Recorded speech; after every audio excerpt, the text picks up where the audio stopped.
Hey folks, mais um episódio aí pra vocês, Johnny Folk na voz. Hoje eu tô aqui com o Lucas Lomba aí, meu psiquiatra favorito aí. Você já veio aqui outras vezes o Lucas, outra vez, né? Outras não, vai vir outras na verdade. Mas chamei ele de novo pra gente falar de um assunto polêmico, que é cannabis, né? Se apresenta aí novamente pros novos seguidores que chegaram depois, que não te conhecem. Se apresenta aí, Lucas. É um assunto polêmico, um assunto muito importante. Eu sou o Lucas, sou médico, sou formado há mais ou menos 15 anos e eu me especializei em psiquiatria, em acupuntura e em medicina da dor. E sou um estudioso da cannabis há mais ou menos 2 anos. Acompanho quase 200 pacientes. Quando eu falei com você, eu falei, não, deixa eu passar dos 100. Eu passei dessa marca dos 100 pacientes acompanhados com cannabis medicinal em novembro do ano passado. E tem sido uma experiência muito interessante, transformadora. E eu tenho gostado muito do resultado. Não, bem legal, bem legal. Inclusive, um dos pacientes dele sou eu, né? Eu sou um dos pacientes que se beneficia aí desse novo tratamento, né? Que chega a ser meio que recente, né? Sim, ele está regulamentado, esse tratamento no Brasil, desde 2019. Muito recente, muito recente. Tudo isso começou, né, essa luta, em 2014, quando uma criança com epilepsia, com uma síndrome genética, chamada Annie Fisher, a história dessa criança ela se tornou popular e foi feito um documentário chamado Ilegal, produzido pela Super Interessante na época, em 2014, que contou a história de várias famílias de crianças com epilepsia que os pais conseguiam, muitas vezes conseguiu o óleo, né? O mais indicado para epilepsia para criança normalmente é o canabidiol isolado. Eu posso falar depois das diferenças, né, dos canabinoides. E depois disso, essa notícia ela se espalhou. Em 2016 foram concedidos os primeiros habeas corpus. Então foram 2 famílias que conseguiram isso. Foi a família da Margarete, no Rio de Janeiro, que é a fundadora da associação APEP, que é uma das maiores do Brasil, e a Cidinha, que é da associação Cultive. O nome da filha da Margarete é Sofia, e a filha da Cidinha se chama Clarian. E sobre a Sofia, tem um documentário muito legal, muito interessante, disponível no Globoplay, chamado Outro Mundo de Sofia, que conta toda a história da Margarete, como começou essa luta, como ela conseguiu habeas corpus, como ela deu início à associação. E tem muita história, muita coisa para contar. Bacana. Você falando isso me veio à mente uma coisa que eu vi há muito tempo atrás, que passou no Fantástico. Uma matéria falando dos pais que chegavam meio que até traficar, né? Porque não tinha como conseguir de modo legal, e eles precisavam da medicação para as crianças e muitas vezes eles pegavam clandestinamente para poder fazer o tratamento, que realmente era uma coisa que estava melhorando a saúde dos filhos, né? Exatamente. E até liberar, né? É foda, né?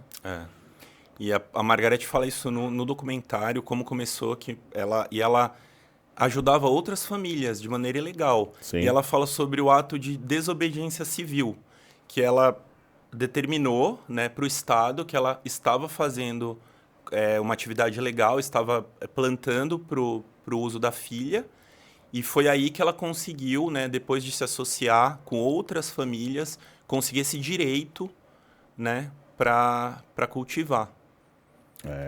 Cruel. Mas o início, nessa época, 2016, 2015, 2016, foi muito difícil.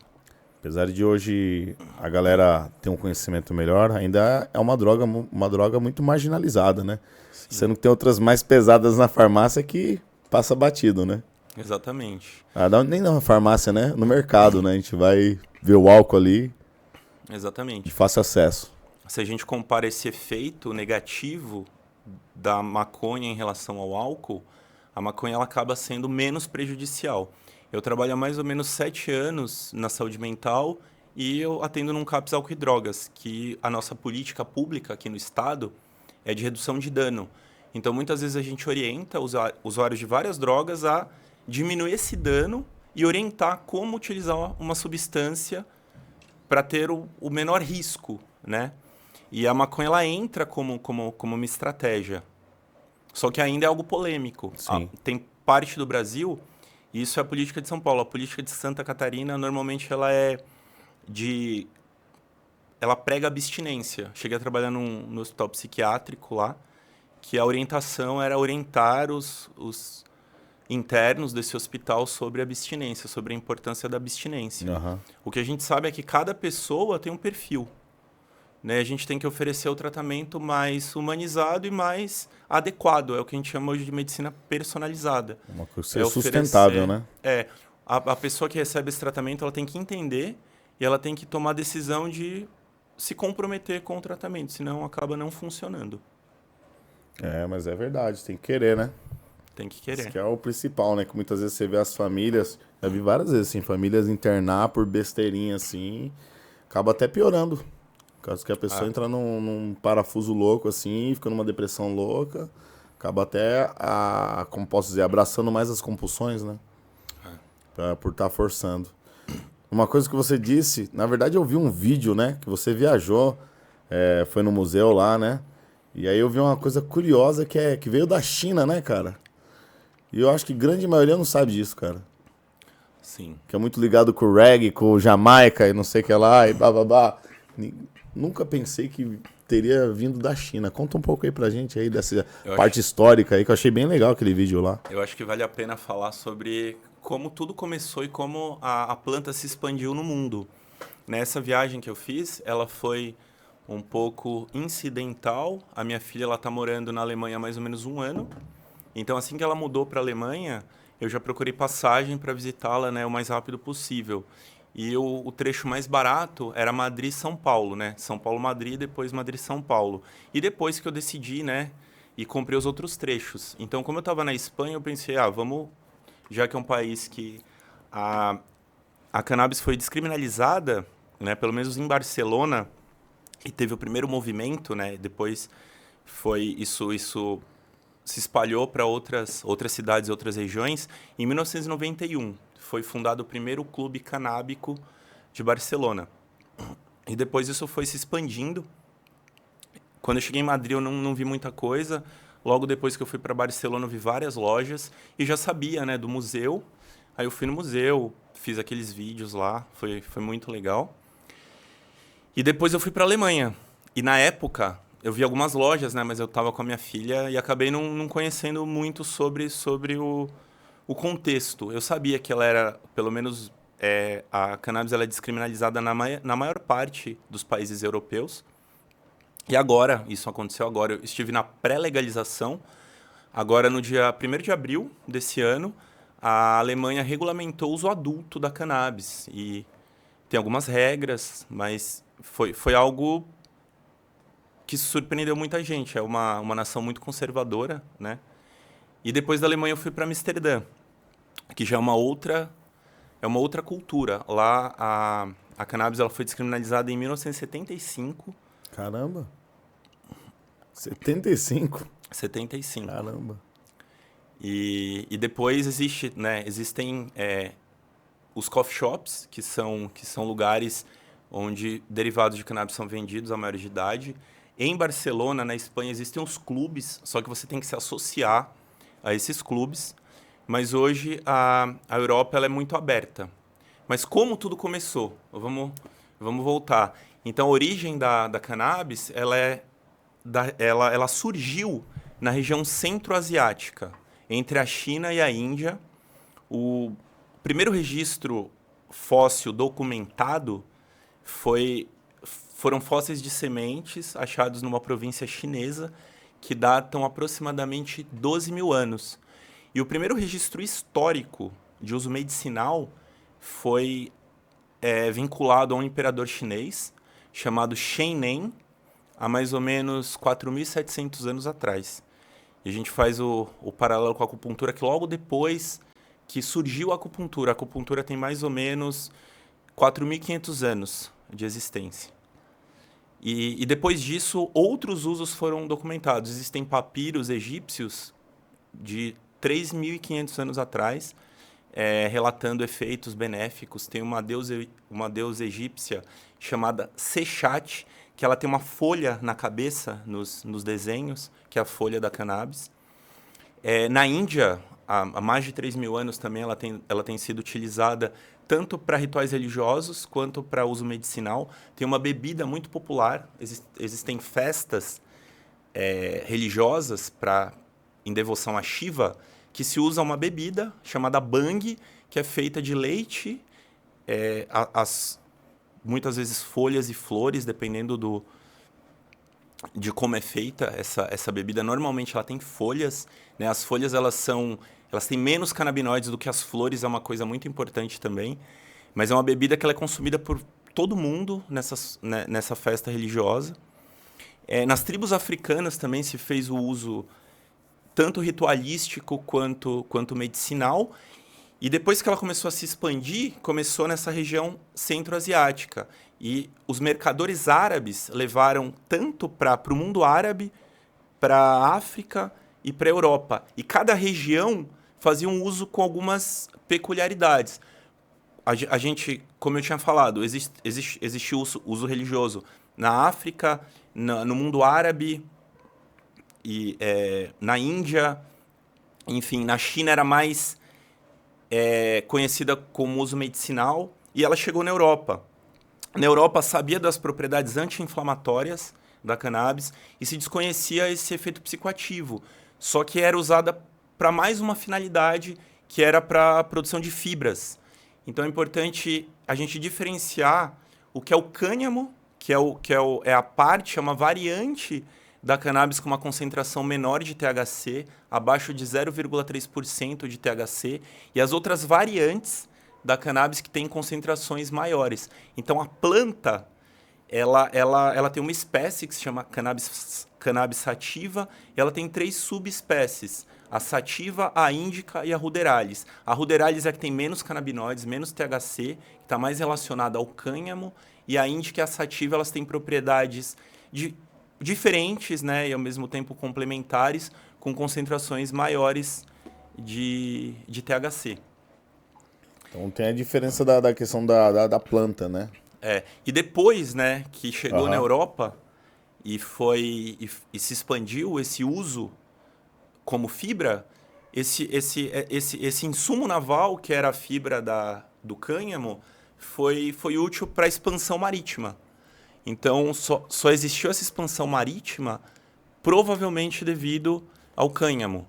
E não era só utilizada para tecido, era utilizada também para produção de papéis, para óleos como biodiesel, para iluminação pública, tinha vários usos. Então, na época, todos os papéis eram feitos de cânhamo, todas as velas das embarcações eram feitas de cânhamo e todas as cordas eram feitas de cânhamo. Caramba. E eu sempre indico um podcast que o professor Henrique Carneiro, que é um historiador da USP, ele fala sobre essa história. Ele fala de uma maneira muito precisa, envolvente, ele tem uma maneira muito, muito legal de falar. E quando ele está falando dessa expansão marítima, ele fala que, segundo um historiador, né, do passado, na antiguidade, o homem viajava com a cannabis através de 3 maneiras. Ele viajava fisicamente, através dos barcos, sim, porque todas as cordas e as velas eram feitas de cânhamo. Ele viajava através das palavras, porque todos os livros eram feitos de cânhamo. E ele também viajava interiormente quando ele consumia a cannabis na forma de um fármaco. Olha só. Então é uma visão, assim, né? Uma interpretação muito interessante. Por um fim, só um negócio, né? E 1000 utilidades, né? Foi utilizada ela. Quem imaginaria que ela era papel, né? Corda, roupa. Incrível, incrível. A Declaração de Independência dos Estados Unidos foi assinada num papel de cânhamo, como a maioria dos papéis. A primeira Bíblia que chegou no Brasil era de cânhamo. Olha só. Então...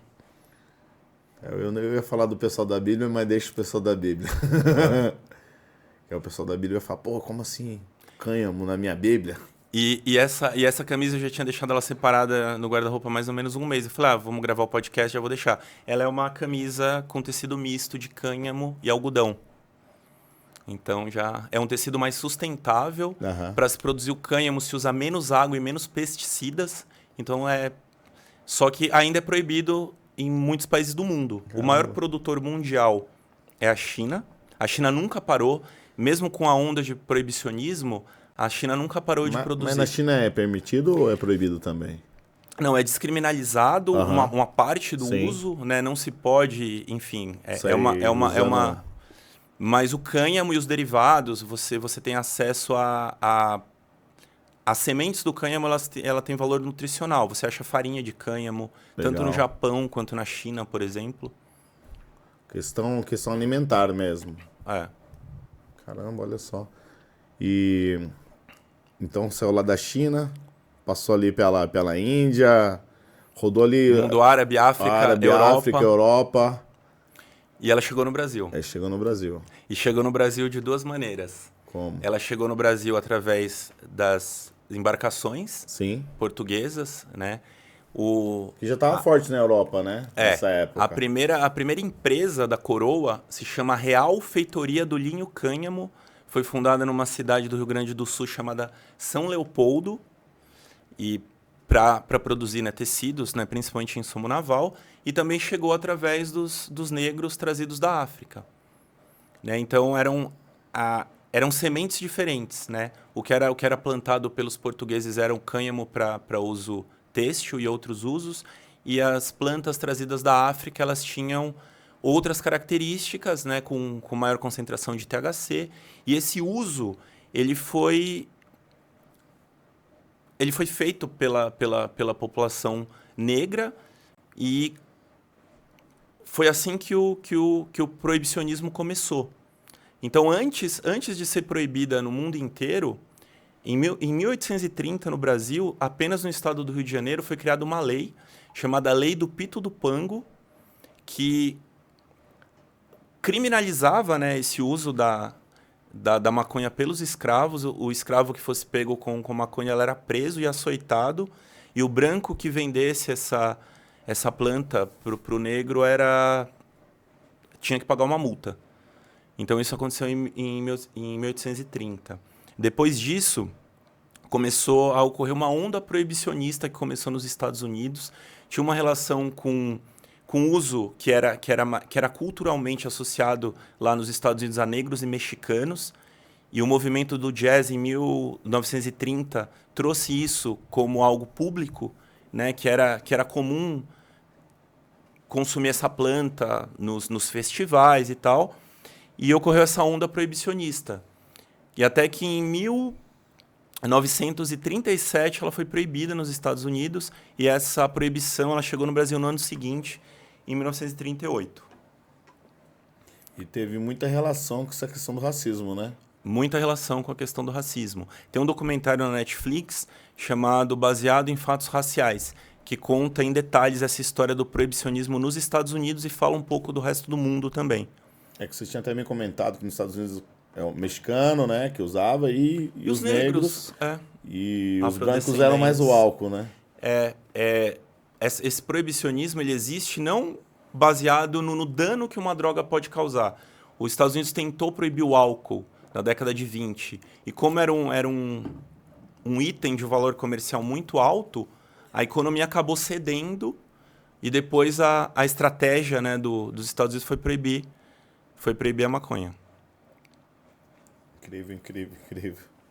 Então, o álcool está associado à cultura ocidental. Sim.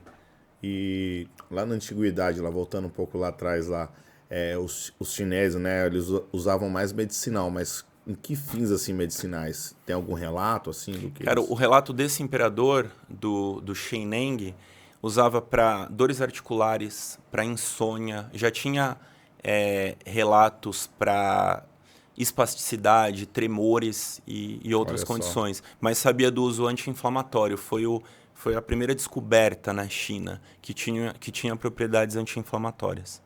O negócio vindo, mesmo lá de trás vindo, ainda foi muito ignorado por anos, né? Muito ignorado. Mas esse uso medicinal, era o uso fumado?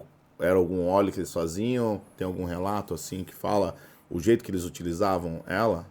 Olha, na China, a extração, né, pela farmacopeia chinesa já existia essa técnica de fazer tinturas de plantas. Então, era uma das maneiras mais antigas de se consumir, era através desse extrato. Era um extrato feito das flores da cannabis. Acaba sendo semelhante ao que a gente usa hoje no óleo, lá, ó, as gotinhas que a gente usa. Acaba sendo semelhante. Esse uso fumado, ele era muito comum na África e no Egito. No Egito era utilizada como incenso em rituais religiosos. E aí, na Índia, no Egito e na África era que começou o negócio do fumado mesmo. E foi quando se popularizou as extrações. As extrações também são chamadas de haxixe. Sim. Os mais famosos são do Egito, Líbano, Paquistão, Marrocos também, que é do lado. Então, o mundo árabe, ele se especializou nas extrações, eu diria. Aí o fumado é por uma coisa mais medicinal, espiritual, que começou a ser utilizado. Para vários motivos. Para medicinal não chega a ser, ou não? Pode ser. Pode ser. Pode ser, mas o ato de fumar acaba sendo prejudicial. Para algumas condições, eu indico para alguns pacientes de dor crônica, pode vaporizar extratos, existem já extratos legalizados que você pode importar, e com o auxílio de um vaporizador, para reduzir o dano. Como a gente está falando de reduzir o dano, o mais indicado em algumas situações específicas na medicina é o uso vaporizado. E eu indico principalmente para quadros de dor. O paciente que tem dor crônica, ele tem quadros de pioras da dor, que a gente chama de exacerbação dessa dor. Aí esse uso inalado ele serve para uma crise dolorosa, por exemplo.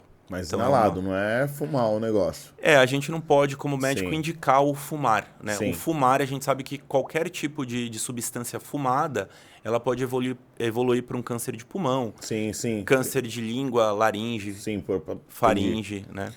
Mas assim, na questão da fumada também tem um risco de... Porque você vai pegar a planta ali, não tem como você isolar as coisas, né? Ou tô viajando nisso? Não. Quando você faz o uso inalado de um extrato, você tá fazendo uso de todos os canabinoides contidos. Então, cada flor, cada espécie... Tá, que você pega e já pega a flor ali, ela inteira mesmo. Não, é uma possibilidade. Sim. Ou o extrato medicinal, a gente tem extratos ricos em CBD e extratos ricos em THC. Existem essas duas possibilidades. Por exemplo, para uma dor crônica neuropática, tem indicação de, por exemplo, prescrever o THC. Para uma dor muscular, existe uma indicação que seria mais indicada com menos dano, o CBD, por exemplo. Tem outros canabinoides utilizados na dor crônica também. Então, depende do que a gente espera do efeito. E existem indicações precisas de cada canabinoide. Então, o que a gente sabe hoje dos componentes? É importante falar do que é a planta. A planta cannabis, ela tem alguns componentes dentro dela.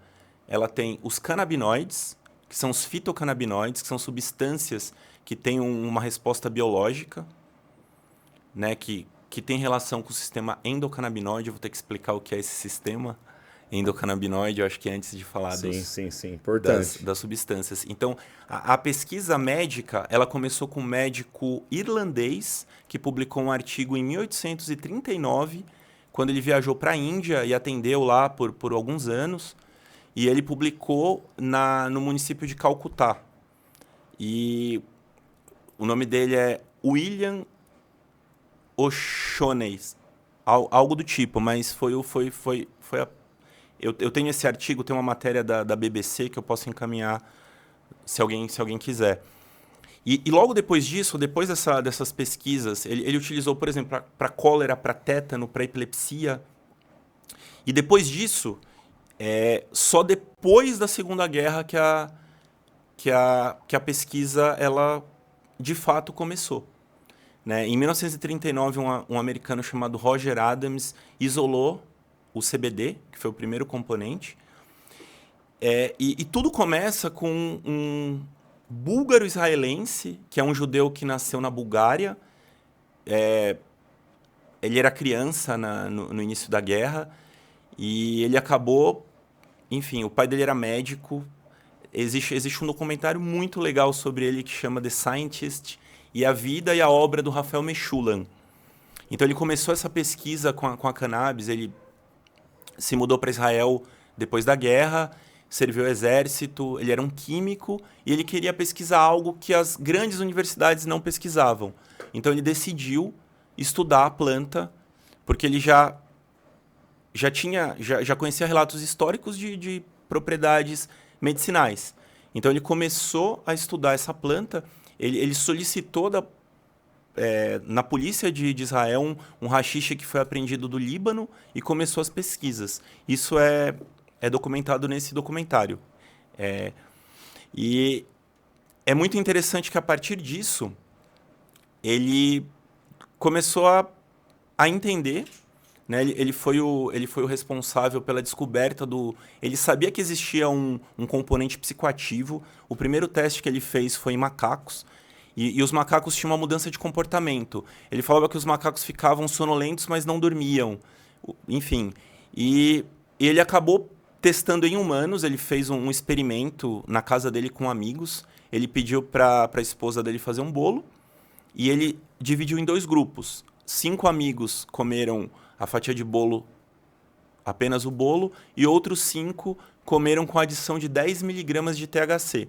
E ele descreve os efeitos, né? A maioria, né, 3 desses amigos ficaram mais relaxados. Um falou que não estava sentindo muita coisa, mas do nada começava a rir. Um ficou muito falante. E uma pessoa em especial ficou preocupada, ficou se sentindo observada, como ele relata no documentário, como se a guarda psíquica dela tivesse sido baixada e ela se sentiu muito ansiosa. Então acaba sendo um efeito não muito agradável, né, do THC. Esse foi, teoricamente, a primeira experiência com humanos. E depois disso, em parceria com o Brasil, né, a única universidade que se propôs, na verdade, foi um professor chamado Elisaldo Carlini.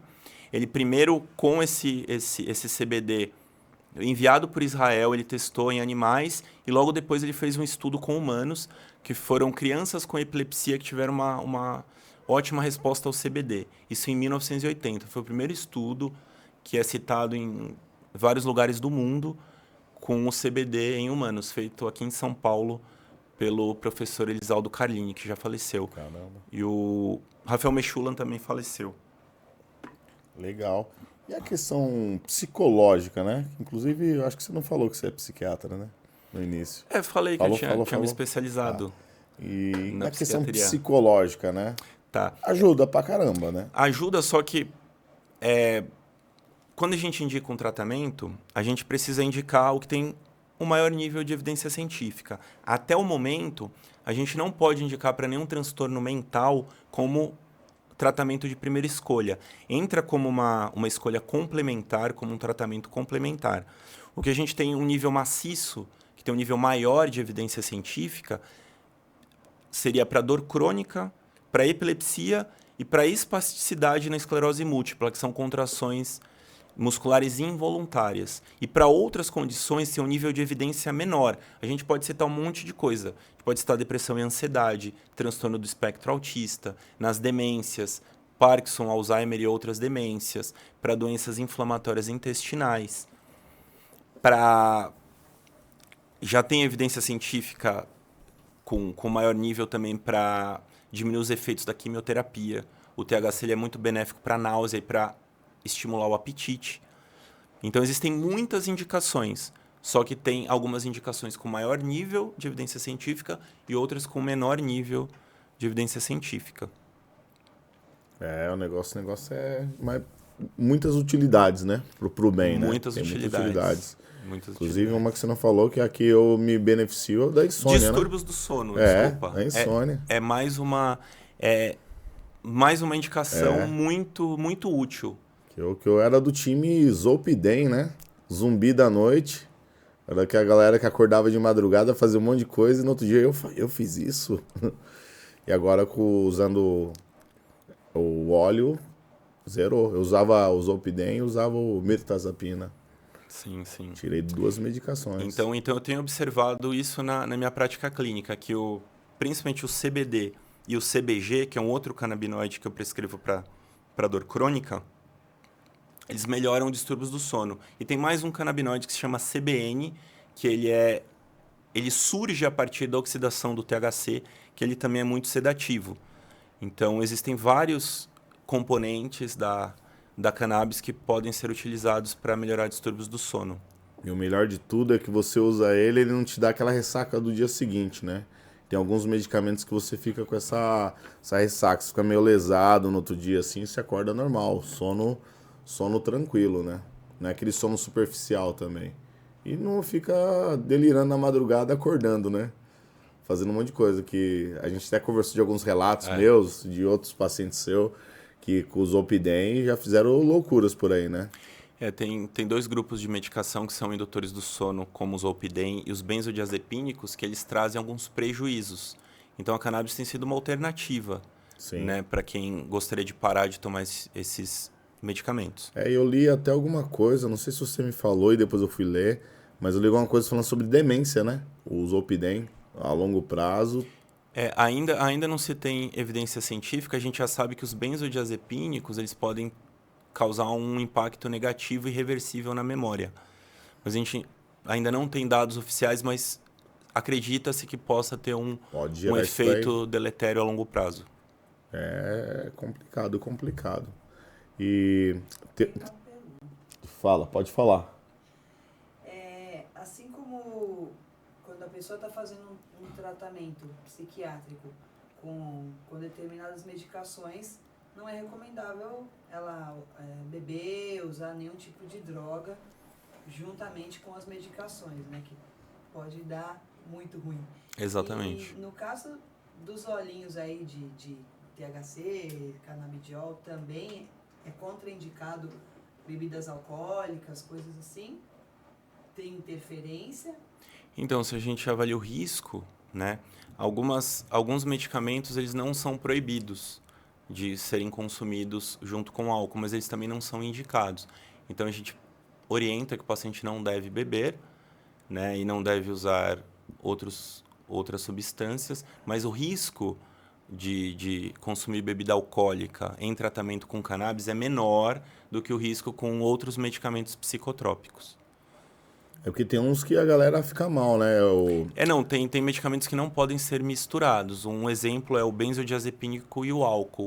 O uso do álcool é totalmente contraindicado pelo risco de parada respiratória. Então, quem faz uso de diazepam, clonazepam, alprazolam, lorazepam, existe um risco muito grande de, ao consumir esses medicamentos com álcool, ter um risco aumentado de parada respiratória. Eu fui levar minha filha esses dias no hospital e tinha uma outra garota lá, da idade dela, mais ou menos assim, que tinha tomado os Zolpidem e álcool. Tava muito mal a menina, muito mal.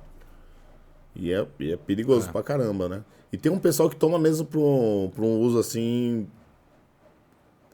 Aí não é o adulto, né? É recreativo mesmo, né? Então, as pessoas consomem as substâncias para várias finalidades. Sim. Então, às vezes, as pessoas se automedicam ou tomam além do que foi prescrito pelo médico. Então, isso é muito arriscado também. Isso eu não recomendo, né? Ninguém recomenda, nenhum médico recomenda. Assim como na terapia convencional, né? Que o paciente tem que respeitar a prescrição. Sim. O mais indicado é que, mesmo com a terapia com cannabis medicinal, o paciente respeite essa prescrição e aceite essa orientação do médico. Sim. Você até comentou sobre as balinhas, né?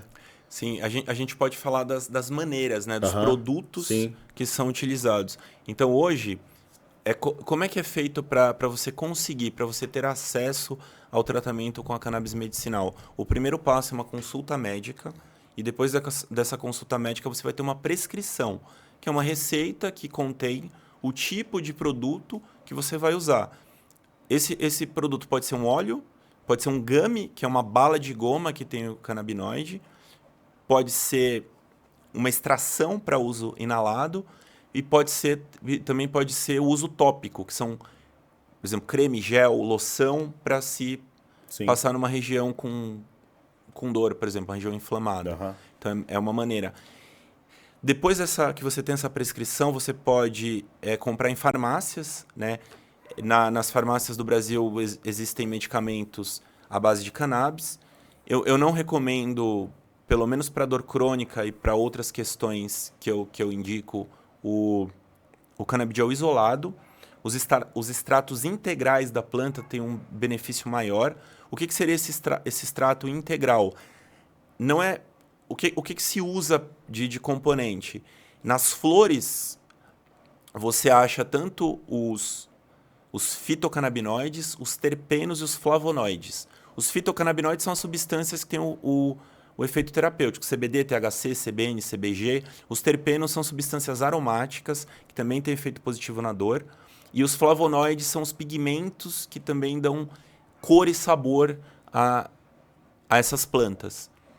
Então, num óleo full spectrum, que é o óleo integral, você tem todos os componentes da planta, inclusive o THC, né? Geralmente, o óleo rico de CBD full spectrum de outros canabinoides, ele tem até 0,3% de THC. É uma quantidade importante, porque pelo mesmo cientista, o Raphael Mechoulam, que descobriu o THC, ele fez mais uma descoberta. Ele descobriu que dentro do nosso corpo existem substâncias endógenas, ou seja, o corpo produz substâncias que estimulam esses receptores canabinoides. E existem 2 tipos de receptores canabinoides. Em 1990 foi descoberto o receptor CB1, que tem uma forte afinidade pelo THC, e em 93 foi descoberto o CB2, que tem mais afinidade pelo CBD. E no ano anterior, em 92, eles descobriram a primeira substância. Eles pesquisaram o cérebro de porcos, isolaram essa substância, que o nome científico é araquidonoil etanolamida, é um nome bem difícil. E um dos pesquisadores, ele lia alguns textos em sânscrito. Então ele escolheu a palavra Ananda, que significa felicidade, e deu o nome dessa substância de anandamida, como se fosse a molécula da felicidade. Em 1995, a equipe do Dr. Raphael Mechoulam também descobriu um outro endocannabinoide, que é chamado 2-araquidonoilglicerol, que é chamado de 2-AG. E algum tempo depois foi descoberto um suplemento alimentar que ele se encontra, por exemplo, em ovos, em alguns grãos, que se chama palmitoiletanolamida, que tem o mesmo radical final da anandamida, que é uma substância que se chama PEA. E esse PEA, ele é um anti-inflamatório natural que também estimula ele interage com a anandamida, ele tem um efeito positivo para o tratamento com cannabis. Então, para pacientes com dor, eu costumo associar a terapia com cannabis com esse suplemento chamado PEA. Tem ótimos resultados já para dor crônica. Legal, muito bom. Então, são muitas informações. Palavras difíceis, hein? Palavras difíceis. E depois, né, em 1998, essa mesma equipe, mais uma vez o Raphael Mechoulam, escreveu um efeito chamado efeito entourage. O que é isso? Os canabinoides, eles têm, quando eles são administrados de maneira conjunta, eles têm um efeito sinérgico. Então, 1 mais 1 é maior que 2. Isso significa que essa sinergia faz com que esses óleos, esses extratos, esses derivados de qualquer tipo que tem mais de um fitocannabinoide, eles têm um efeito mais potente do que os canabinoides isolados.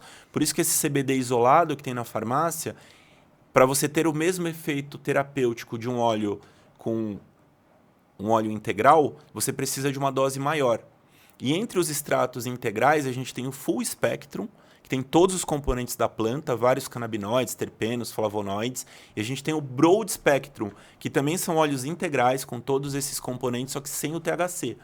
Então, se você está tratando algum paciente que tem alguma contraindicação ao THC, você pode optar, por exemplo, por um óleo broad spectrum, ou de espectro amplo.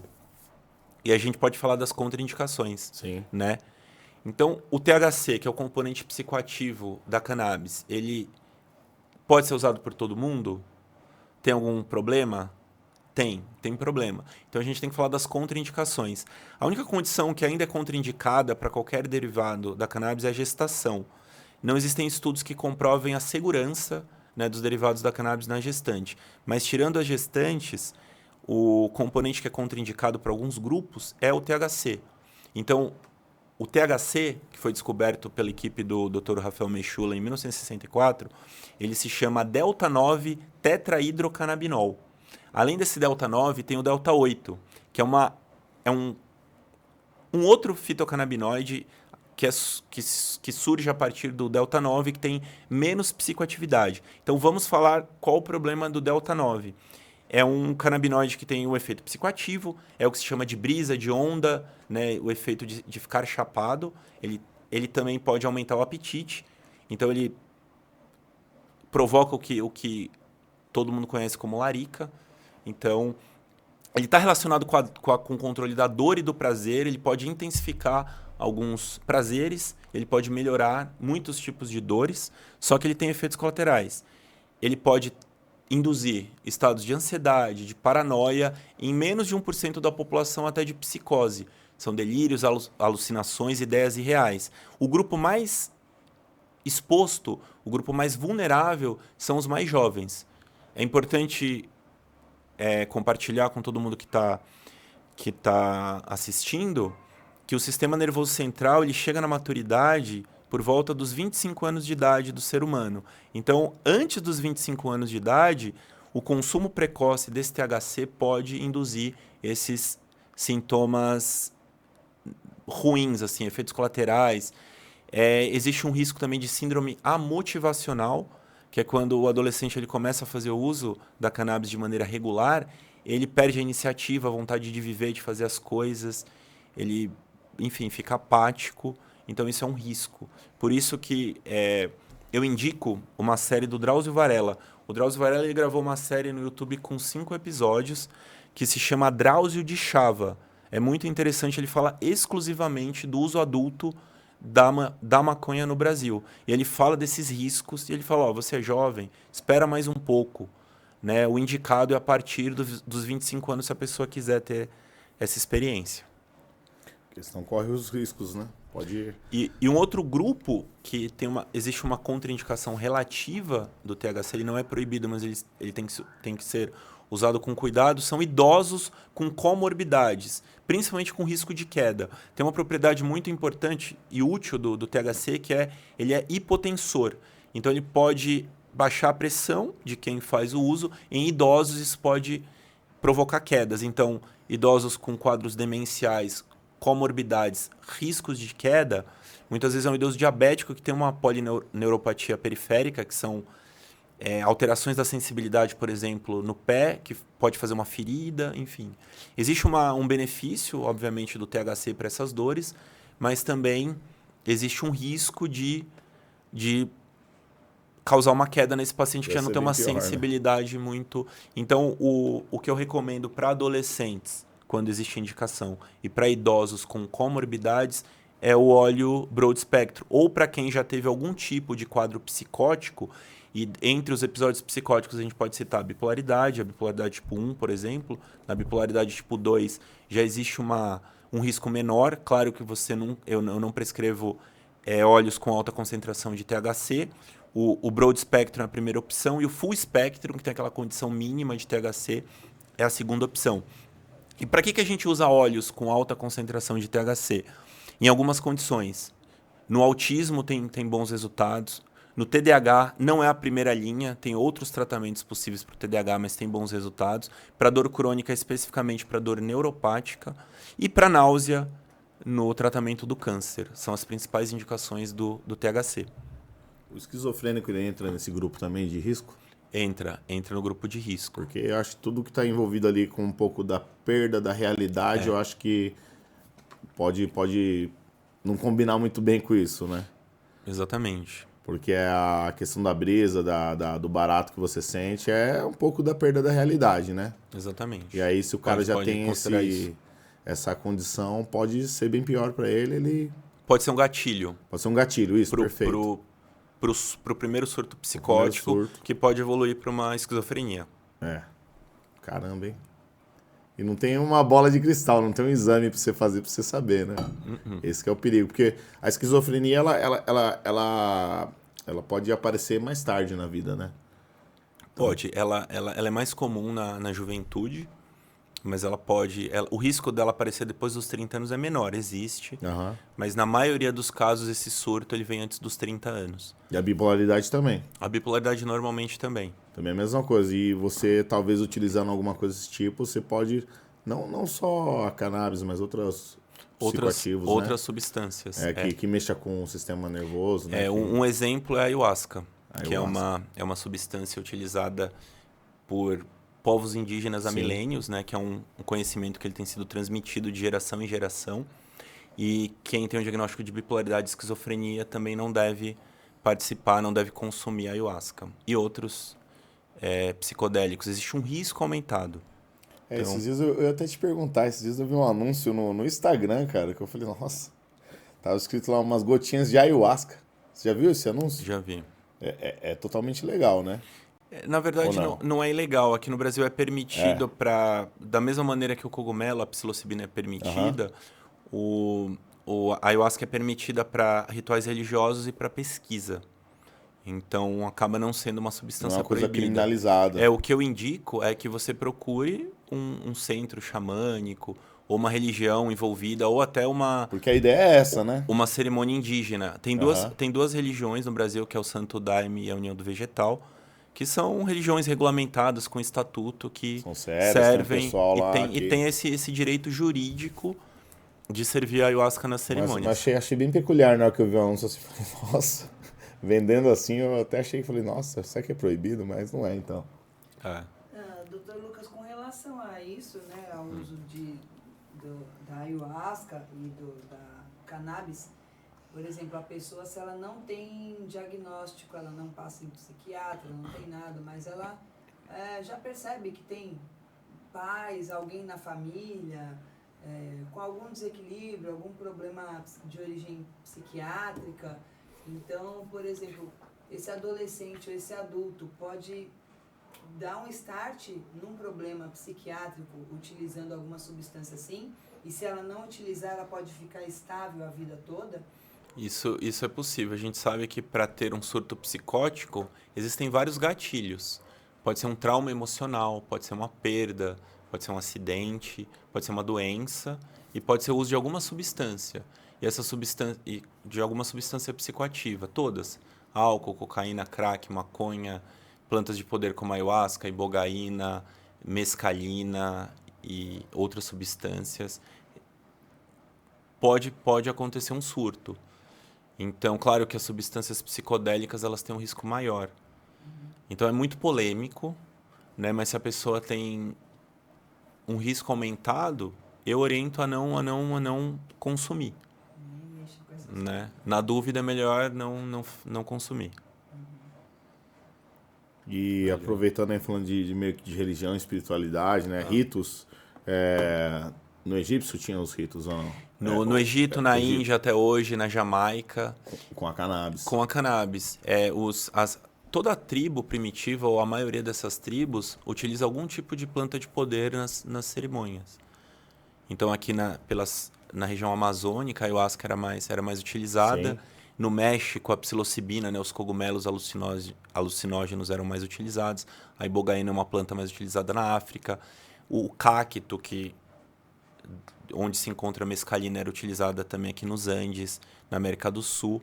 Então, existem muitas plantas de poder utilizadas por diversas culturas antigas para rituais e cerimônias religiosas. Bem bacana, isso daí, bem bacana. E o cara que pega, eu já ouvi muitas vezes isso, né? Os colegas que fumam as maconhinhas da vida, né? Uhum. E ele fala, isso aqui é como é que é? Meu remédio.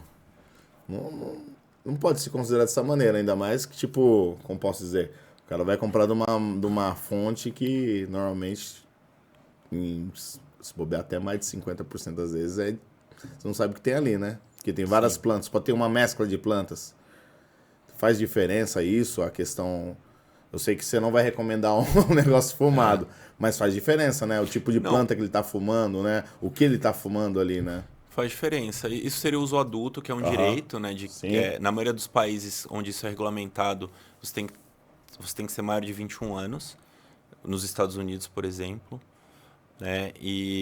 Só que não é assim... Só é considerado medicinal o que é prescrito por um médico e esse tratamento é supervisionado.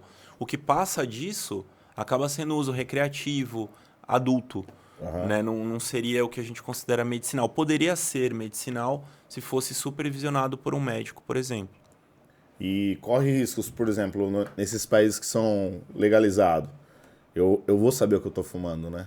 Ah, sim, Isso. você vai saber o tipo de É flor, o tipo de flor. extração. Porque cada uma tem a o seu efeito, né? concentração, exatamente. Cada uma sim. tem seu efeito. É. E é, Por exemplo, sim. as variantes que têm predominância de sativa, da cannabis sativa, elas são mais euforizantes. Normalmente ela tem uma concentração maior de THC. E as que são predominantemente índica, elas são mais relaxantes, porque ela normalmente tem menos THC e tem um pouco mais de CBD. E o que a gente sabe é que o CBD ele diminui essa psicoatividade do THC. Por isso que a maioria dos compostos medicinais, mesmo quando tem concentração maior de THC, também tem o CBD associado. Então o CBD ele acaba sendo um medicamento anticonvulsivante, antipsicótico, neuroprotetor e ele atua em conjunto, né, com o THC diminuindo os efeitos prejudiciais. E hoje no Brasil é proibido.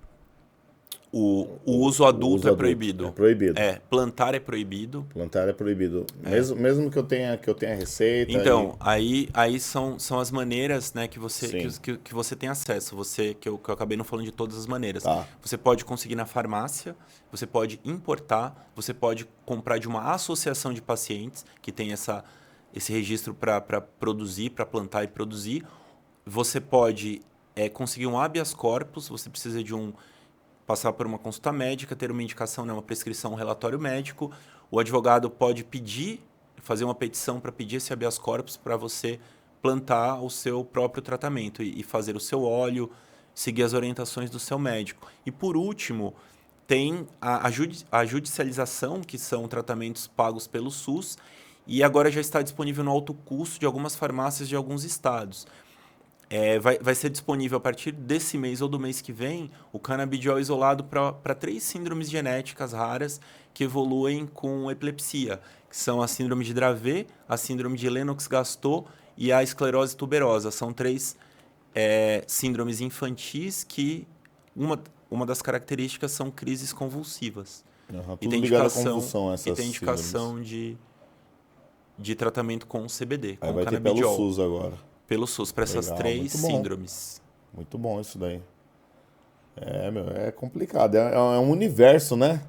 É igual, todo mundo acha que é só o CDB e o THC, que até eu mesmo achava. Aí você falou, não, tem... Então, falando dos fitocannabinoides, na minha prática clínica, do que eu Aham. prescrevo, o Delta 9 THC, ele é mais utilizado, eu prescrevo mais para dor crônica, é a minha principal indicação.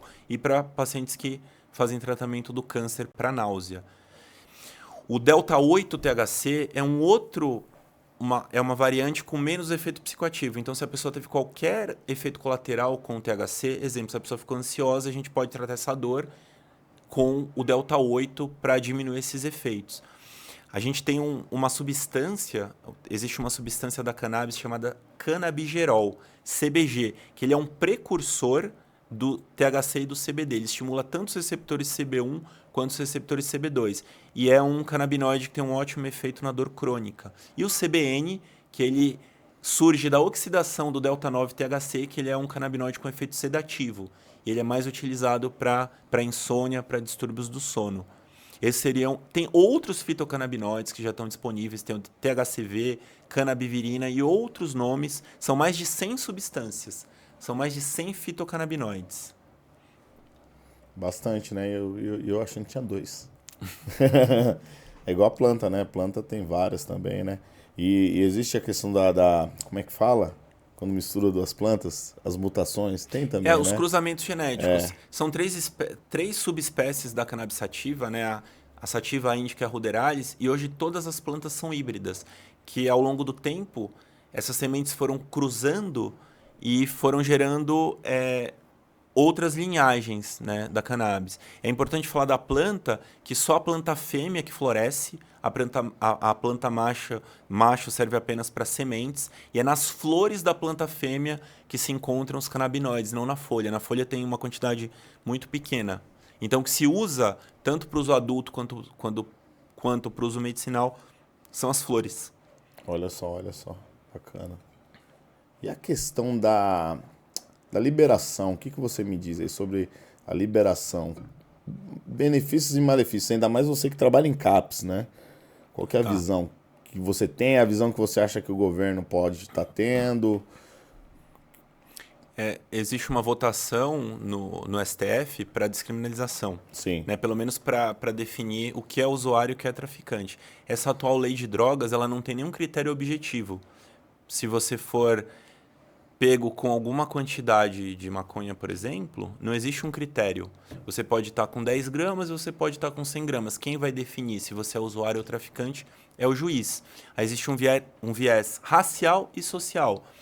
Mais de 70% da população carcerária é negra ou parda. E a gente sabe que muitas pessoas, né, são presas por pequenas quantidades, que são usuários. Sim. Né? E isso é muito prejudicial. Existe muita violência. Então, a maconha deve ser descriminalizada para que essa violência diminua. Nos Estados Unidos, por exemplo, o Biden, ele liberou, né? A cannabis foi descriminalizada em nível federal, então todas as pessoas que foram presas por porte de maconha serão libertadas, estão sendo libertadas. É porque lá era bem pesado, né? Lá tem alguns estados permitem o uso medicinal, outros permitem o uso adulto, outros o adulto e o medicinal. Então, cada estado tem uma legislação própria. O primeiro a autorizar o uso medicinal foi a Califórnia em 1996 e o uso adulto lá só foi liberado em 2016. E o uso adulto, é interessante falar que não é o uso de você poder sair na rua, então, ou até pode? Até pode, em alguns lugares pode. Na Holanda, por exemplo, pode. Na Espanha não pode. Que aí tem que ser nos locais, né? Então, enfim, cada país... No Uruguai pode, por exemplo. O Uruguai foi o único país da América Latina que legalizou o uso para todos os fins, medicinal e adulto. Isso em 2013. Olha só. Então já tem mais ou menos Bastante 11 tempo. anos. E não sei se você tem relatos disso, mas e a questão da economia deles? Melhorou? Não, melhorou. Que é uma coisa que eu já ouvi alguns relatos, né? Existem várias projeções. Teve uma matéria no Jornal Nacional, há 2 dias atrás, sobre o cânhamo. O que é o cânhamo? Como eu expliquei, é a variante da cannabis que faz tecido, como Sim. essa camisa que eu estou usando. E só tem 3 países na América Latina, da América do Sul, pelo menos, que o cânhamo é proibido. Que é no Brasil, na Bolívia e na Venezuela. Em todos os outros países é permitido. O Paraguai tem sido um dos maiores produtores de cânhamo da América Latina. Antes do Paraguai era o Chile. E esse mercado ele pode movimentar 18 bilhões de dólares. Por isso que Imagino que ia impactar, né? O Brasil, nessa matéria, né, pessoas especialistas no ramo falam que o Brasil tem todo o potencial agrícola para ser um dos maiores produtores de cânhamo do mundo. A minha opinião, eu acho que tinha que descriminalizar.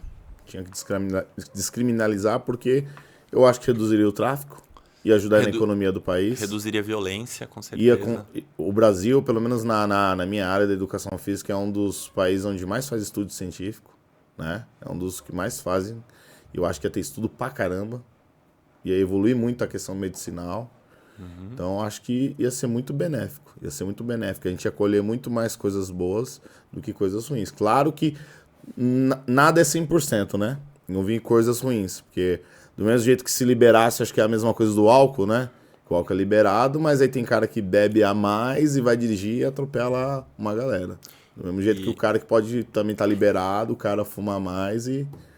Mas eu acho que hoje em dia já tem coisas que identificam o cara, tipo um bafômetro, né, será que tem alguma coisa do tipo? Eu ainda não sei se eu acho que tem, se eu não me engano.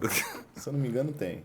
Eu não sei se é bafômetro, acho que talvez seja alguma coisa mais complexa de sangue, não sei. Eu ouvi algo do tipo. E falando sobre o uso adulto, esse livro do Siddhartha, ele fala um pouco da ciência, fala dos aspectos jurídicos, sociais, raciais, é muito legal.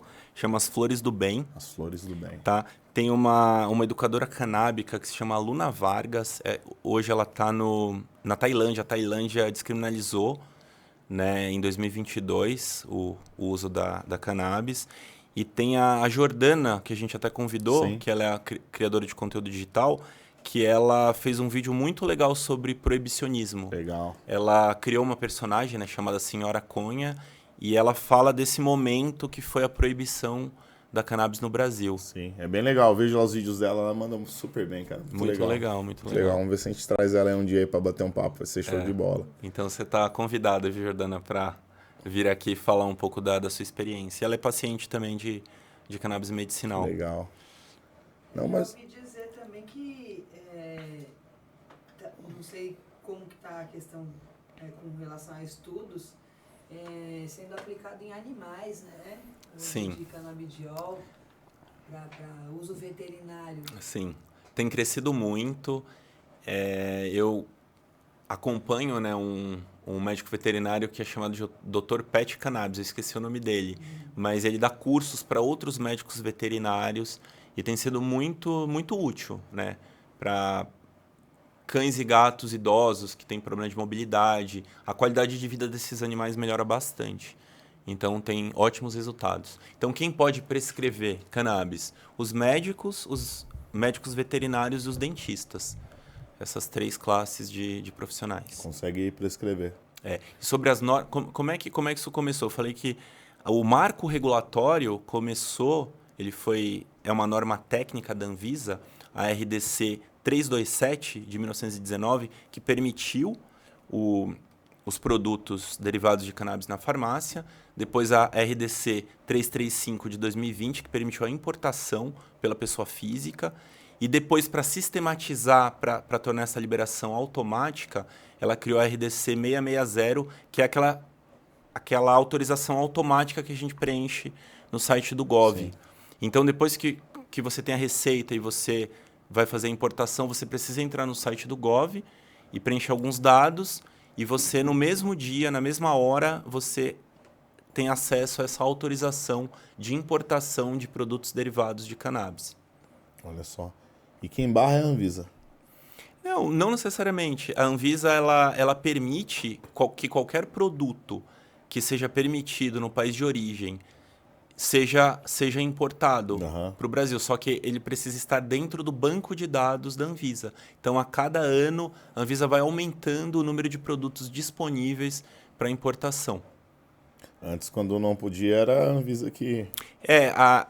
Antes dessa RDC 660, você tinha que mandar os documentos para a Anvisa, demorava muito. E pelo aumento da procura, a Anvisa teve que sistematizar e simplificar esse processo de importação. No Brasil ainda não produz, doutor? Produz, as associações podem produzir, são associações de pacientes sem fins lucrativos. Tem várias associações, eu falei da APEP, da Cultive, tem outras no Brasil. E o trabalho das associações é muito importante. Na Expo Cannabis, que foi o evento que eu fui ano passado, eu conheci, tinha uma parte do evento que era voltado para as associações. Eu conheci várias pessoas de várias associações. Essa feira ela é voltada para a indústria, para a parte medicinal como um todo. No mês que vem vai ter o Congresso Brasileiro, já a 3ª edição de cannabis medicinal, que vai ser aqui em São Paulo. Eu tô inscrito, é dia 23, 24 e 25 de maio. Então vai ser um evento também muito importante. Vai ter a Expo Cannabis, a 2ª edição brasileira, em novembro desse ano, e a 11ª edição, se eu não me engano, da Expo Cannabis Uruguai, em dezembro, que é o evento que eu pretendo ir. Bacana. E a questão da legalização, você acha que tem uma coisa mais cultural a ver com a nossa cultura do Brasil?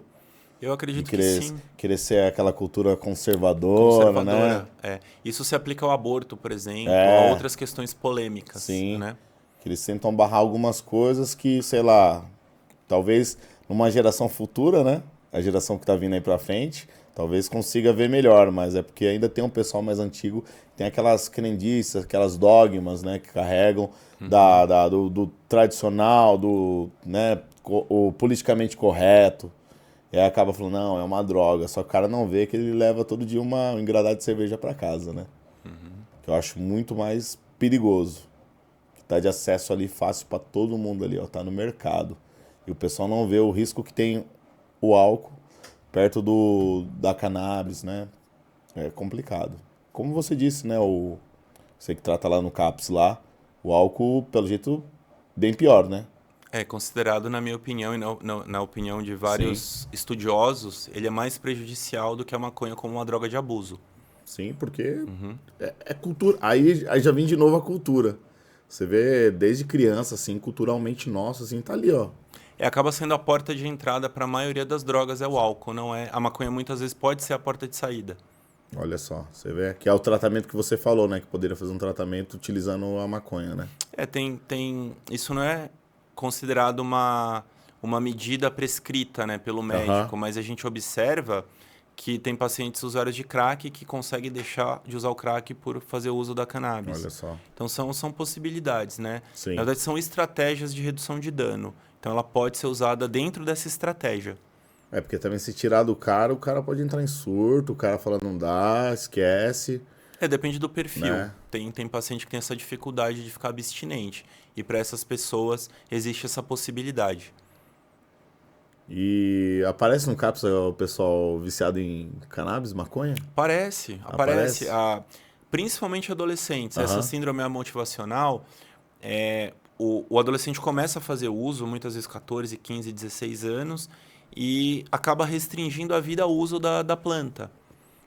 E muitos podem abrir, menos de 1% da população, mas se você considerar que um em cada 10 existe um risco, ou 1 em cada 20 pessoas que são expostas na adolescência, é um risco grande. Então a gente deve orientar os jovens pelo risco. O proibicionismo não é a solução, porque crianças e adolescentes acabam tendo acesso, e têm acesso a essa maconha prensada, de péssima qualidade. Muitas vezes ela é vinda do Paraguai, enfim, carrega essa energia do tráfico.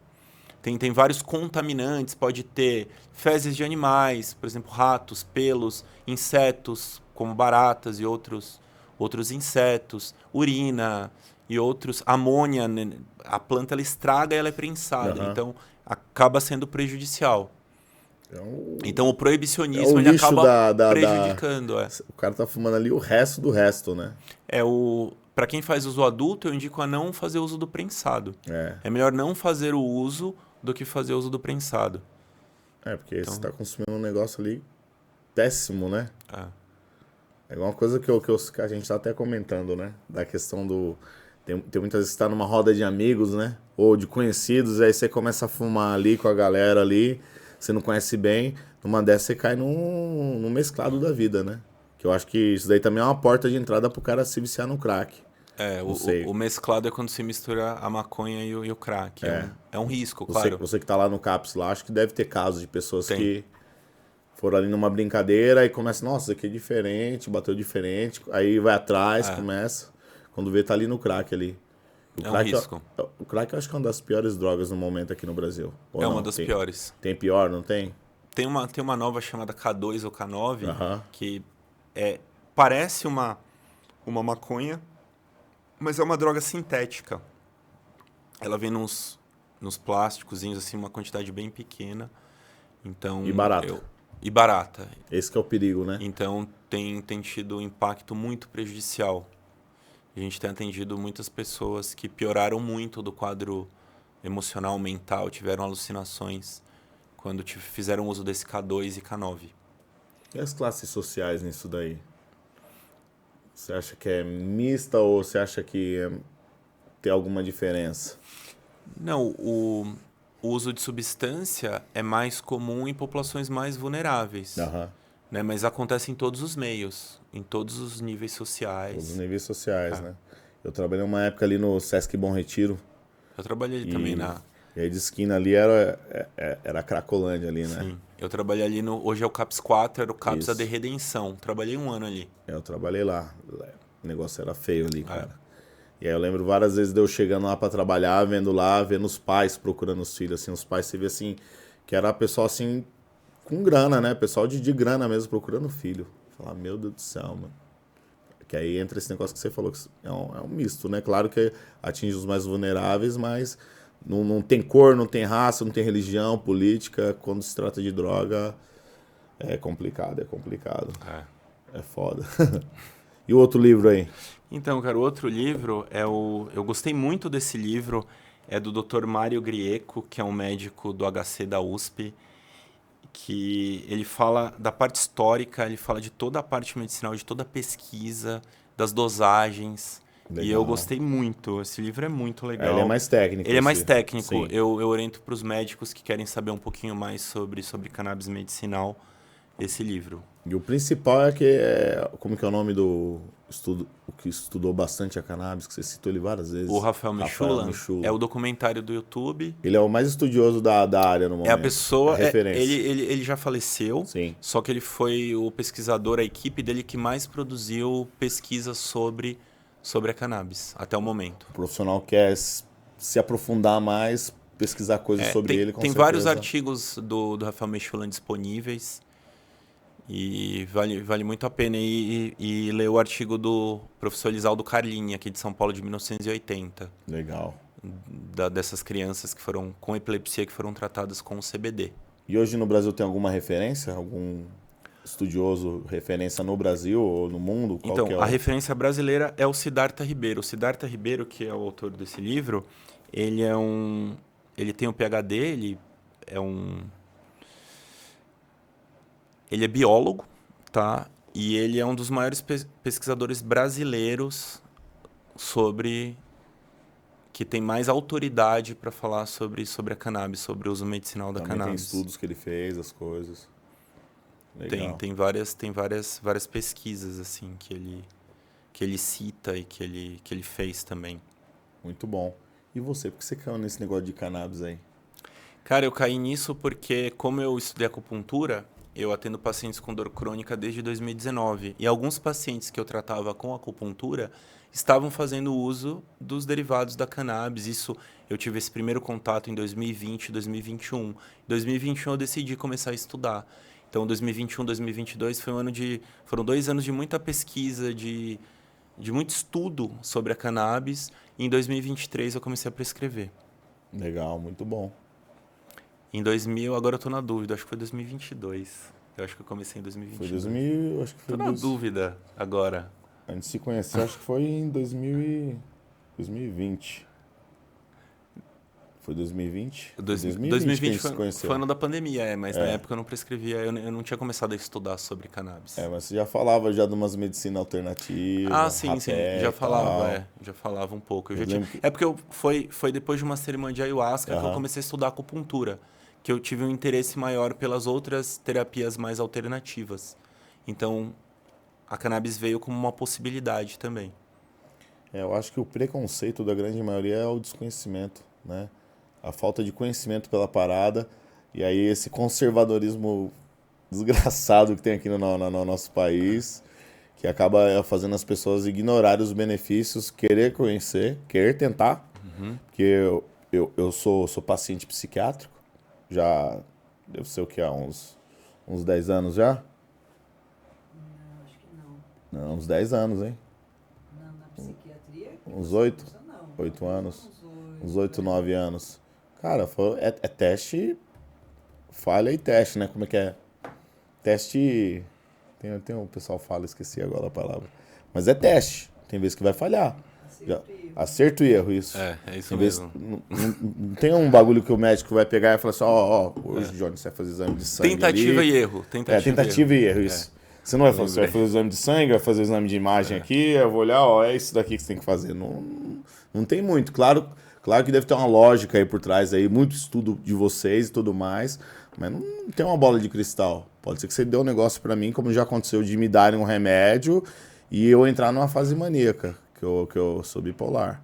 Eu entrar na fase maníaca e ficar doidão, ficar achando que eu sou Superman.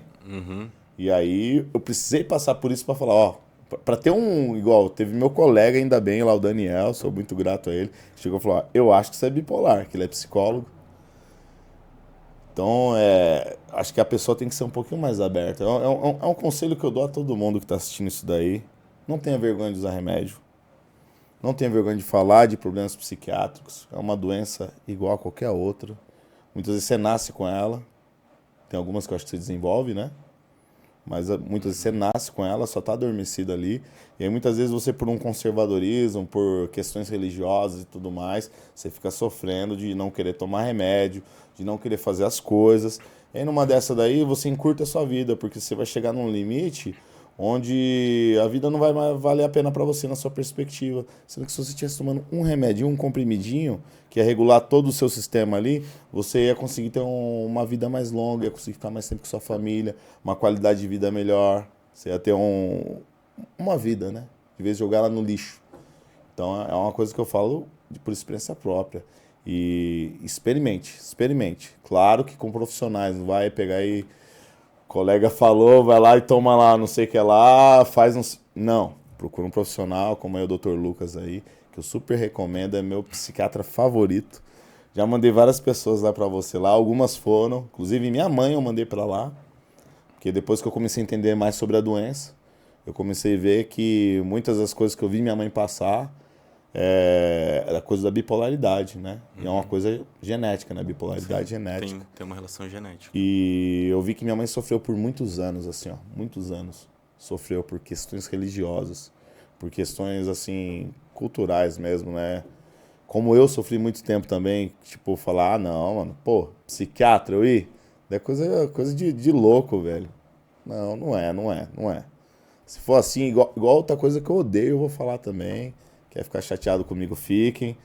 Mas quando a pessoa chega e fala pra mim assim, é falta de Deus. Se você acha que é falta de Deus, vou te fazer um combinado com você. Vai lá no Hospital das Clínicas, na ala das crianças, onde está tendo quimioterapia, e fala para elas que é falta de Deus isso, tá? Fala para elas não usarem a medicina. E se fosse falta de Deus, por que Deus deu conhecimento para os nossos médicos, nossos estudiosos a pesquisarem, a conhecer, a buscar e desenvolver soluções para a nossa vida? Por quê? Né? Então, pare com essa frase aí também, pare com essa frase. Deixa eu voltar pro Dr. Lucas aqui, que filosofei aqui agora. Não, mas é complicado. E sou muito grato, sempre falo para todo mundo, te indico pra caramba. Falo assim, ó, mudou minha vida. Obrigado. E ainda mais depois que eu comecei a usar o olhinho, eu falei, nossa, meu, olha, já tirei uma medicação, tirei a outra, já tô diminuindo a outra, aí só tô com o estabilizador de humor, que é uma parada que vou ter que usar, né? O que eu falo é que a cannabis não é uma terapia substitutiva, é uma terapia complementar. Isso. Então você não deve prometer ou falar para o paciente que ele vai deixar de fazer o tratamento tradicional, né? Não é, vou repetir, não é tratamento de primeira linha para nenhum tipo de transtorno mental. Então a gente tem antidepressivos, estabilizadores de humor, antipsicóticos, então essas são as drogas de escolha. A cannabis entra realmente como uma substância que tem propriedades terapêuticas, pode melhorar alguns quadros de humor, pode melhorar, né, depressão, ansiedade, distúrbios do sono, mas é uma terapia complementar, assim como a acupuntura. Eu comparo muito com a acupuntura. Né? E para algumas condições, como para dor crônica, ela tem maior nível de evidência científica. São fases, né? São fases da vida, né? Pode ser que o cara esteja num momento da vida que ele vai precisar de uma coisa mais pesada, né? Dependendo do contexto. Não tem como. Igual fazer uma terapia também, uma coisa importantíssima também, aliar tudo isso aí. Quanto mais armas você puder usar contra a doença mental, né, contra esse mal que ataca grande parte da sociedade, você tem que usar ao máximo. Ir no psicólogo, ir no psiquiatra, tentar medicinas alternativas, e ter uma religiosidade, uma espiritualidade. Não precisa ser crente, católico, umbandista, pode ser qualquer um que você quiser, o que você escolher, não precisa... Tem que respeitar, né, o ponto de vista do outro. A terapia é super importante. Sim. Eu recomendo para todos os pacientes. São várias coisas que te faz bem, você tem que procurar, né? E assim, respeitar essa questão, tipo, tá no limite, vai lá, procura um psiquiatra. E não fica esperando um milagre do céu, porque de vez em quando não vai cair esse milagre, né? Pelo menos eu falo por experiência própria isso. Não tem como. E sou muito grato aí pelo tratamento, tem funcionado muito bem, só resultados bons aí. Fico feliz. Muito grato pela confiança também. Tanto que eu até mandei minha mãe lá pro você lá, falei, vai lá, resolve aí que... Minha mãe passava em outros psiquiatras. Uma coisa que eu gosto de falar é que, assim, em todas as profissões tem bons e maus profissionais. Na psiquiatria eu já me deparei com vários que chegam e nem conversam comigo, nem olham na minha cara. Só chega, o que você toma? Ah, tal. Volta daqui tanto tempo. É triste isso. Já você não, você troca uma ideia, conversa. Não é porque hoje em dia a gente tem uma proximidade, uma certa amizade assim, que você conversa mais comigo. Não, eu vejo que você dá atenção para todos que vão lá. Eu vejo que demora lá mesmo, lá, e eu fico contente pra caramba quando falo, nossa, ó, passou 15 minutos aqui, porque ele tá atendendo bem essa pessoa. Sim, faz E sentido. tem que ser atendido bem, tem que ser atendido bem. Essa cultura tem que acabar dos médicos, sabe, serem frios. Acho que já foi, né? Já foi. Lá antigamente, vamos ser mais cabeça aberta. Para tratar alguém, você precisa entender o que está acontecendo, né? Então, você precisa investigar. A gente tem exames possíveis, né? Mas na parte mental, a gente tem que investigar durante essa entrevista, durante a consulta. Sim. Então, e falando da cannabis, como é uma terapia complementar, alternativa nova no Brasil, você precisa orientar esse paciente, você precisa estar próximo, precisa dar atenção, precisa ajustar a dose. Muitas vezes, o paciente começa, por exemplo, com óleo, ele tem que ajustar essa dose semanalmente. Então, é importante que ele tenha essa abertura com o médico para ter esse contato mais próximo. Pra fazer funcionar mesmo, Para fazer né? funcionar, exatamente. Não, mas é pura realidade. É humanizar a parada, né? E por que eu tô aqui hoje? O meu propósito, né, com essa terapia, com a cannabis medicinal, é democratizar o acesso. É uma planta que tem muitas propriedades terapêuticas, né, já está regulamentada pelo menos o uso medicinal no Brasil, e a minha missão é orientar, é educar, e eu estou gravando esse podcast para os meus pacientes, para transmitir informação de qualidade, né, tirar todas as dúvidas ou as principais dúvidas. Com certeza, sem dúvidas. E vai vir mais vezes aí. Estou à Vamos disposição. fazer mais vezes aí, que é importante. Fazer um ao vivão aí, pessoal, fazer as perguntas e tudo mais, Podemos. que é importante. A gente pode falar de dor crônica, É. né? Tem muita coisa para falar de dor crônica, hoje não daria tempo de falar só disso. Doutor, tem uma estimativa de, no Brasil pelo menos, de quantos por cento da população tem algum distúrbio psicológico relacionado, por exemplo, depressão, bipolaridade, tantos Não, por tem- cento? A cada tem. 10, 3 pessoas têm alguma coisa? Tem os estudos de prevalência, né? A depressão é uma das doenças mais prevalentes do mundo. Doenças como a esquizofrenia, por exemplo, pode afetar até 1% da população. A bipolaridade tem uma prevalência baixa, mas cada doença tem uma prevalência. Por exemplo, 30% da população mundial tem algum tipo de dor crônica. São mais de 2 bilhões de pessoas.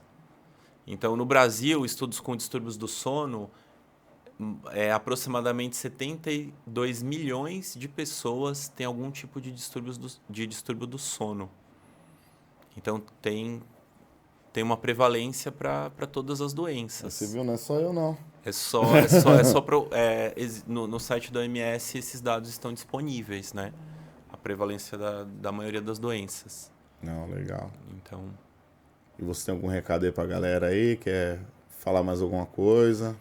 cara, eu tô muito feliz de estar aqui, né? É muito legal estar num lugar pela segunda vez, voltar. Foi muito, muito bom. Achei, na primeira vez eu tava mais inseguro. Foi uma coisa muito Sim. de uma hora para Hoje você outra. tá bem mais solto aí. Não, ó. e eu tenho me preparado, Sim. né? Nos últimos 2 anos eu praticamente estudo todos os dias sobre cannabis. Eu leio todas as notícias, escuto todos os podcasts possíveis. Importante. Tenho essa relação próxima com os meus pacientes. Estou aqui por causa dos meus pacientes.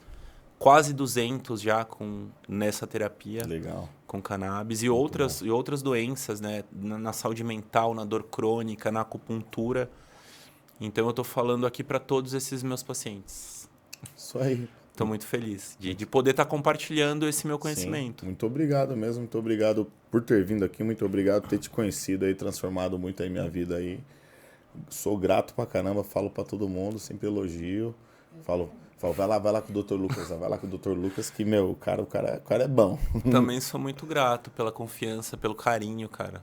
Não, A gente já se conhece há uns 4 anos já? Não, uns 4 anos, 4 por aí. anos. 4 anos. É que aquilo não salva só, não é uma pessoa só que está sendo salva, né? Você tem a família. É isso mesmo. Família, amigos, todo não mundo. Não é só ele que é grato, é a família, as pessoas que convivem muito próximo, que são gratas ao seu trabalho, né? Que faz a diferença na vida de um grupo. Não são só seus pacientes. o pai, a mãe, os Sim. filhos, marido, esposa, todo mundo que está ali, os mais próximos, são os que mais sofrem quando tem um caso assim, algum problema, algum distúrbio, a gente sofre junto. Então, Sim. quando melhora o grupo todo, né? Melhora É verdade, todo mundo. é verdade. Muito importante isso. Aham. Não, impacta muitas vidas, né, cara? Porque, como ela disse aí, você trata uma pessoa ali que tem um pai, tem uma mãe, tem um filho, uma mulher, um cachorro, um gato. Isso está impactando todas elas, né? É importante, eu acho que essa ferramenta do podcast hoje, das redes sociais, esse trabalho da galera falar abertamente, assim, poder jogar informação de qualidade, acho que é mega importante, tem que falar mesmo. E eu sempre, quando eu tenho a oportunidade de falar de saúde mental, falar dessas coisas, como eu já fui um cara que sofreu muito com isso, por falta de conhecimento, por falta de tratamento, então eu acho que é mega importante, eu gosto muito de trazer aqui no podcast isso e pode ter certeza que você vai voltar mais vezes aí. Tá bom? Valeu, Dr. Lucas. Muito obrigado mesmo aí. Te agradeço muito também. Satisfação total. Galera, não se esquece de curtir, compartilhar, deixar aquele comentário. Se inscreve aí também, ativa esse sininho, faz toda a parada aí. Depois segue lá o Dr. Lucas também, conhece lá o trabalho dele. Vou deixar aí depois todas as redes sociais dele, deixar a referência dos livros aí também. O nome do Dr. Rafael o quê? Rafael Michulan. Rafael Michulan. Vou colocar o nome dele, ou do brasileiro também. Elisaldo Carlini. Elisaldo Carlini. Siddhartha Ribeiro. Aí eu vou colocar tudo lá Tem muitos embaixo nomes lá. importantes. Pra vocês aprenderem um pouco mais aí sobre. E é isso aí. Até o próximo episódio. Brigadão. Espero que vocês tenham gostado. Maceta aí no like aí, por favor. Por favor. Pelo amor de Deus, hein? Pelo amor de Deus. Valeu. Valeu.